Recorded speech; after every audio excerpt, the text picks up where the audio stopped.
Avec Kia, tout d'abord la Côte d'Ivoire, à 5 jours seulement de la présidentielle, l'opposition et des ONG dénoncent des interdictions de manifester.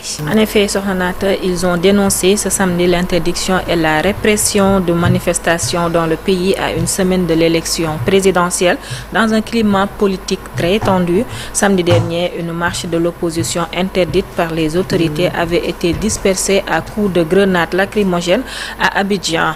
Cette semaine, des blocages de routes ont eu lieu épisodiquement dans des localités du pays, notamment pour protester contre la candidature à un 4e mandat du président sortant Alassane Ouattara.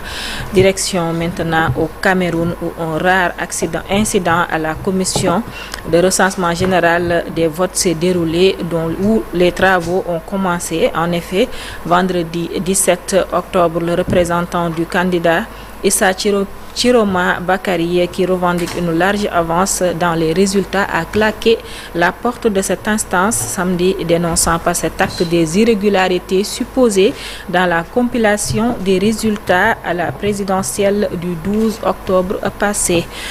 Direction maintenant la France où un braquage spectaculaire s'est déroulé ce dimanche 19 octobre au matin à l'ouverture du musée du Louvre au cours duquel des bijoux d'une valeur inestimable ont été volés. Selon les informations données par le ministre de l'Intérieur, Laurent Nunez, des malfaiteurs ont dérobé des bijoux exposés au musée à Paris avant de prendre la fuite. Les faits se sont déroulés selon les premiers éléments de l'enquête entre 9h et 9h40 du matin, heure locale.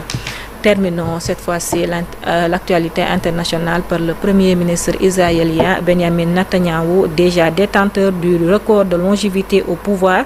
Il a confirmé ce samedi 18 octobre sa volonté de briguer un nouveau mandat de Premier ministre lors des prochaines élections, une annonce qui relance le débat politique, même si la date du scrutin reste encore à déterminer. Dans les rues de Gaza, par contre, à Jérusalem, personne ne semble surpris par l'annonce du Premier ministre de briguer un nouveau mandat à la tête du gouvernement.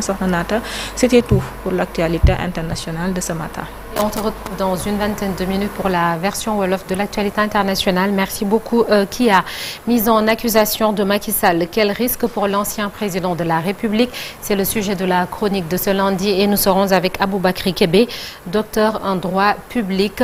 Après lui, avec nous sur le plateau, on sera avec professeur Aboussi, psychiatre, médecin légiste et spécialiste de la médecine carcérale.